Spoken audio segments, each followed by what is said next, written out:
I think that we see his scars with greater clarity than we do Urban Meyer, who at times, listen, his last year at Florida wasn't the greatest year since sliced bread. He's been terrific at Ohio State, but because he's switched around a little bit in Utah and he's been to Florida and Bowling Green and, all these different places, it gets lost a little bit through the shuffle that he also has some scars in big games, including losing as an undefeated to Alabama in an SEC championship game. We see those clearly with Stoops because it's one fan base that just focuses on those big games that he apparently has not been great in the last decade or so. It's not a mismatch at all. These are two great coaches. In fact, if you look statistically among active coaches in college football, this is two of the top three winningest active coaches in all of college football. Urban Meyer, number one, Bob Stoops, number three, with Chris Peterson in the middle. So this is a great coaching matchup, and it's one that I cannot wait to watch. I'm going to ask a two-part question.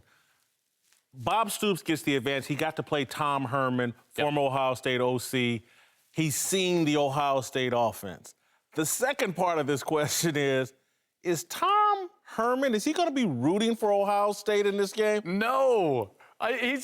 This guy, Tom Herman might be in the Sooner Schooner riding around because this is a sport that we have to worry about resumes. That's just the nature of it, right? This is a sport where subjectivity matters and your resume matters at the end of the line. Tom Herman desperately needs OU to be a great OU team so that win in week one can help him get bumped into the playoff and not an asterisk of, it was Oklahoma, but they ended up being 8-5. He wants Oklahoma to be 11-1, 12-1, something along those lines so that he can say, we beat a great team and we deserve to be in versus them if Oklahoma goes on to win the Big 12. Any advantage for Oklahoma and Stoops having seen Herman's offense, which is kind of Ohio State's offense? It certainly helps that you've seen it schematically because Ohio State doesn't have that advantage. What Oklahoma is going to present to them is much different than what they saw in their first two games. So Oklahoma is going to have seen what they've got going on.